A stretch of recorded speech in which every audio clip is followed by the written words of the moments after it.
naik tinggi. Apakah kita perlu juga di sini supaya naik tinggi? Ada yang perlu ditembak tapi lolos gitu.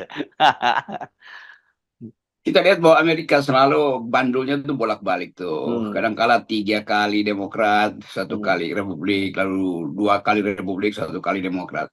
Jadi selalu ada semacam prinsip bahwa keseimbangan demokrasi itu ditentukan oleh kapasitas sebuah partai menjanjikan hasil-hasil janji-janji pemilunya tuh. hmm, Tapi ini khusus dalam putaran kedua ini, putaran duel 2 kali ini antara Trump dan Biden. Terlihat memang Biden terengah-engah tuh karena hmm. soal kapasitas fisiknya. Iya. Dan Trump itu dapat boosting energi karena seolah-olah dia itu orang Amerika selalu anggap ini koboi ini, nggak mati-mati Hmm. kan. Iya, Kan begitu iya. kan, ini kayak Rambo tuh. Hmm, Jadi hmm, ada yang disebut sebagai American Dream itu, yang American Dream yang dimanifestasikan lewat kejagoan tuh. Jadi era-era awal Amerika itu dianggap sebagai pembuka pembuka mata bahwa mereka memang pemimpin-pemimpin ini kayak sheriff, koboi-koboi yang hmm, hmm. jagoan. Jadi kelihatannya pikiran-pikiran neokonservatif akhirnya tumbuh lagi di Amerika tuh. Lain kalau di Eropa, neokonservatif berubah menjadi rasisme tuh. Hmm. Tetapi kalau kita lihat sejarah politik Amerika, neokonservatif itu artinya ekonominya akan bersifat monetaris. Jadi dana-dana sosial itu akan berkurang tuh. Hmm. Nah, lucunya bukan lucunya, paradoksnya di zaman pertama eh, Trump ini, neokonservatif yang adalah desain ekonomi untuk market oriented itu juga disertai oleh rasisme. Kan Donald Trump yang mau bangun tembok supaya Ya. imigran Meksiko nggak masuk ke situ kan. Hmm, Jadi rasisme juga akan tinggi karena tiap kali kita bicara tentang Donald Trump, kita ingat bahwa dia adalah orang yang anti kulit berwarna. Itu dasarnya itu. Sementara Demokrat sebetulnya kita tahu sebagai familiar atau permisif terhadap imigran atau kulit berwarna. Jadi akan terlihat Amerika yang akan bersifat rasistis lagi nih kalau Donald Trump terpilih kembali. Nah, ya, ya, masalahnya Partai Demokrat tidak mau secara terang-terangan mengatakan bahah Kamala Harris pengganti Demokrat, kan belum diputuskan di dalam ya, ya. konvensi itu, Hmm. yaitu wakil presidennya Joe Biden tuh. Nah, ini sebetulnya taktik Demokrat ini untuk menunggu sampai misalnya orang melihat kembali bahwa potensi Trump ini memang kuat, tetapi potensi rasisnya dia juga kuat, itu Ya. kira-kira tuh. Ya, ya, ya. Oke, jadi ini memang sangat menarik dan apalagi kemudian memang orang semakin khawatir lihat pasangan yang apalagi kemudian pasangan baru yang ditunjuk oleh Republik untuk jadi wakilnya Donald Trump itu dianggap sebagai kembaran dari Donald Trump. Padahal sebenarnya tadinya dia pengkritik keras dari Donald Trump karena istri dia Iya. sendiri orang India juga, keturunan India. Tapi belakangan dia justru juga ketika ditunjuk jadi wapres bicara soal anti imigran dan sebagainya itu agak menarik itu politik di Amerika itu. Ya itu mirip-mirip Indonesia tuh. Hmm. Cara berpolitiknya tuh, yang tadinya beroposisi tiba-tiba disodorin jabatan lalu langsung berpihak tuh. Jokowi Ya, ya. hebat, Jokowi keren, Jokowi ini. Loh, pokoknya tadi kalian sebut bahwa Jokowi itu tidak mampu mengurus ekonomi, tidak mampu mengurus IKN. Tiba-tiba semua menteri, Hmm. mulai dari bahkan termasuk menterinya Demokrat, AKY itu muji-muji IKN kan. Iya, iya, iya. Kita Nah, tahu dulu. ya. Ya itu sebetulnya juga kejujuran dalam moralitas. Kalau memang dari awal ada dalam posisi berseberangan, ya berseberangan aja. Jadi Mhm. kelihatannya ada semacam dalil bersama tuh di Amerika maupun di seluruh dunia. Kalau disodorin kekuasaan ya dia bisa berubah tuh. Ya, ya. Apa ketularan Indonesia jangan-jangan ya di Amerika gitu ya? Amerika selalu melihat Indonesia tuh, dan mungkin mereka menganggap bahwa ya itu ada contoh bagus dalam sejarah bagaimana.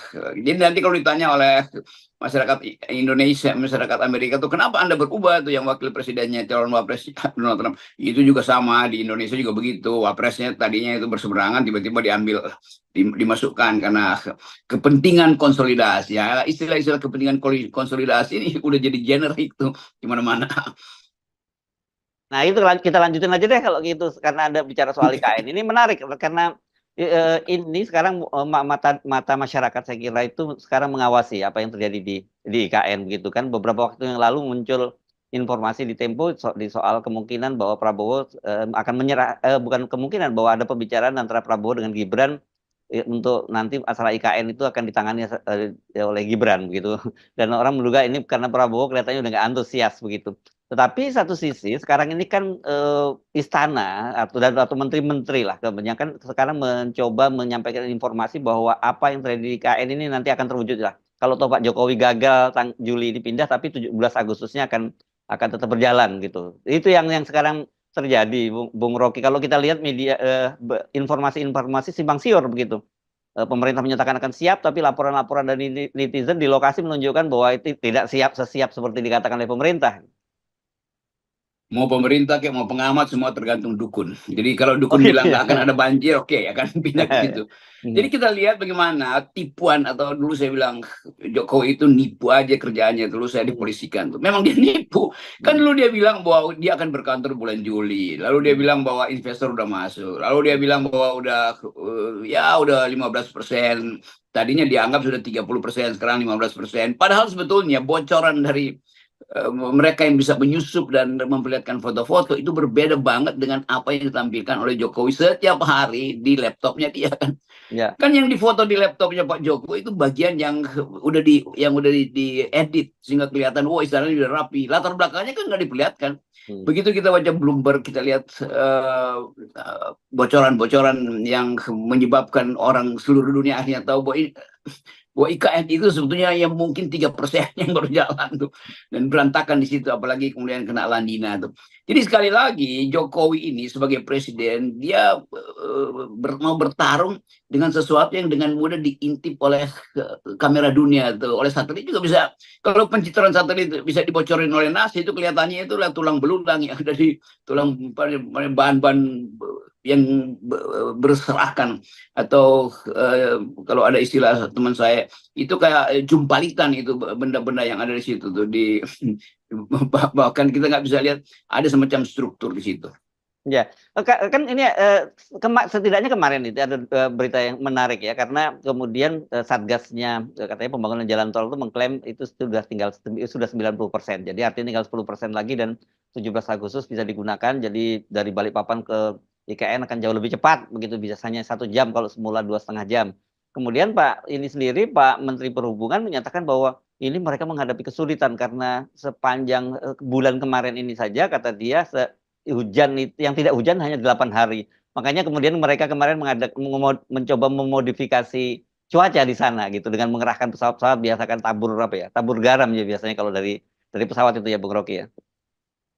Itu juga bagian dari merusak lingkungan tuh, tabur garam artinya menarik hujan itu dipindahin ke tempat yang lain, ya banjirnya di tempat yang lain kan. Kan sebetulnya itu intinya kan, rekayasa cuaca itu artinya kepadatan atau viscosity dari liquid di udara itu dipindahkan ke tempat lain tuh, diserap oleh garam lalu dipindahin, jatuhin ke tempat lain. Jadi sebetulnya itu juga hanya memindahkan masalah tuh. Dan merekayasa itu artinya tidak ada hal yang mungkin yang bisa kita percaya bahwa akhirnya semua hal direkayasa gitu. Jadi kesulitan-kesulitan itu yang menunjukkan memang nggak siap. Jadi dari awal ambisi itu akan dibatalkan oleh APBN yang berkali-kali kita terangin, tetapi ya buzzernya masih ya itu pasti akan siap. Pasti Juli itu presiden udah berkantor tuh. Kan kita lihat tuh udah kira-kira udah 50-60%. Iya, 50-60% itu di laptopnya Pak Jokowi. Di situ dieditnya tuh gambar-gambar itu kan. Jadi kita mau lihat dari awal, kalau kita pakai otak aja itu bahwa itu akan menjadi tumpukan kegagalan. Itu mangkraknya itu udah pasti mangkrak tuh. Nah mungkin 20-30 tahun lagi iya, tapi kalau 20-30 tahun lagi nggak ada lagi orang yang mau anggap bahwa itu istana. Kan orang 20 tahun lagi itu mungkin udah berkantor di planet itu kan, karena lebih baik berkantor di planet. Jadi perencanaan yang dari awal sekedar untuk memuaskan ego Pak Jokowi akhirnya berantakan tuh. Itu kutukan menara Babel begitu tuh, karena berambisi lalu Tuhan buyarkan tuh grammar sehingga orang nggak saling mengerti. Ya. Untuk menjalankan blueprint dari pembangunan itu. Ya, karena memang beda sekali kalau Anda sebut tadi orang sekarang sudah bermimpi, sudah bicara tentang metaverse, kita masih bicara soal metafisik, kan begitu ya. Ya, itu intinya begitu tuh. Metafisiknya Jokowi itu hendak dia lihat secepat-cepatnya. Sementara metaverse itu udah ada di dalam pikiran anak muda sekarang yang merasa bahwa oke, dalam 8 tahun toh itu planet-planet bisa dihuni itu. Jadi sekali lagi ini Pak Jokowi ya kayak orang yang bangun kesiangan lalu tiba-tiba melihat halusinasi itu, atau dia lagi tidur kakinya digoyang-goyang sambil senyum-senyum kan. Jadi kita nggak ngerti ini hal yang real apa hal yang tidak real. Tetapi kelihatannya ini sensasi yang tidak real di mata Pak Jokowi. Karena ambisinya tuh bahwa harus ada ibu kota baru, bahwa saya akan berkantor di situ, bahwa ini akan jadi lambang kemuliaan negeri. Apa pentingnya tuh bertahun sebagai lambang kemuliaan? Ya, saya kira ini pertarungan Pak Jokowi tanggal 17 Agustus ya, Bung Rocky, karena bulan Juli ini saja ada 2 peristiwa yang menunjukkan kegagalan Pak Jokowi ya, atau omongan Pak Jokowi itu kemudian ternyata tidak terbukti. Satu, bahwa dia akan pindah ke IKN pada bulan Juli, dan kemudian ternyata belakangan yang disalahkan hujan, hujan deras juga gitu. Memang betul ada hujan sih. Yang kedua, soal ada investasi gede banget itu dari Dubai, yang ternyata kemarin ketika beliau pulang dari Abu Dhabi tidak ada seperak pun investasi yang masuk. Itu terbukti. Nah, sekarang orang menunggu nih 17 Agustus apa yang akan terjadi. Saya kira banyak orang ini sekarang menghitung mundur ini untuk tanggal 17 Agustus. Itu sorak-sorai dari pendukung Pak Jokowi. Kita bilang nggak mungkin lah kita ngerti cara berpikir investor asing tuh. Tapi ya itu di WA saya tuh, wow, ini Pak Rocky, saudara Rocky, lu tunggu aja tuh, itu akhirnya Dubai akan kirimkan 1.300 triliun kan. Ya, ya, ya. Jadi bayangin misalnya nih sorak-sorai mereka yang menghujat kita, yang berpikir pakai otak gitu kan. Karena itu harus dipilih tuh, mau berpikir pakai otak, mau berpikir pakai cincin kan, itu masalahnya kan. Dan kemungkinan ini yang kita mau ketawa tapi yang nggak enak itu, karena orang udah di hipnosis bahwa Pak Jokowi ke Dubai itu berarti seluruh kapasitas Dubai itu akan tiba di IKN. Kan ini gila nih kan. Bagaimanapun ini bisnis itu ada intelijen yang masuk ke IKN untuk mengintip ini udah berapa persen ada di situ. Tentu Pak Jokowi di Dubai pamerkan pada pengusaha-pengusaha Dubai itu laptopnya, sementara Dubai punya satelit untuk mantau dari udara, dari atas itu bahwa berantakan IKN itu. Jadi sebetulnya simple, teknologi akan membatalkan semua pencitraan yang ada di laptop Pak Jokowi. Jadi para pendukung Pak Jokowi yang sekarang masih fanatik, ya udah terima lagi kutukan bahwa memang nggak akan terjadi pemindahan ibu kota. Tapi mereka masih menganggap bahwa akan ada malaikat turun dari surga untuk dipanggil oleh Bandung Bondowoso untuk mengalahkan ayam berkokok. Ya, tapi saya kira dengan perkembangan situasi semacam itu ya, saya kira kalau sampai sekarang kan belum ada konfirmasi itu dari Gerindra. Benarkah sudah ada kesepakatan antara Pak Prabowo dengan Gibran bahwa selanjutnya IKN itu akan diserahkan ke penangannya pada Gibran? Tapi kalau lihat perkembangan sekarang, saya kira apa yang kalau memang betul dilakukan itu sangat tepat ya, Bung Rocky, supaya Pak Prabowo nggak pusing dengan hal-hal semacam itu, tapi fokus untuk mewujudkan program-program dia, dan juga tentang soal pertahanan saya kira fokusnya nanti gitu. Iya, kelihatannya Pak Prabowo juga udah aduh kesel bagaimana teranginnya. Udah nanti Gibran yang selesain, karena saya mau selesain soal pertahanan dan soal food strategi kan. Makan siang iya, bergizi gitu ya.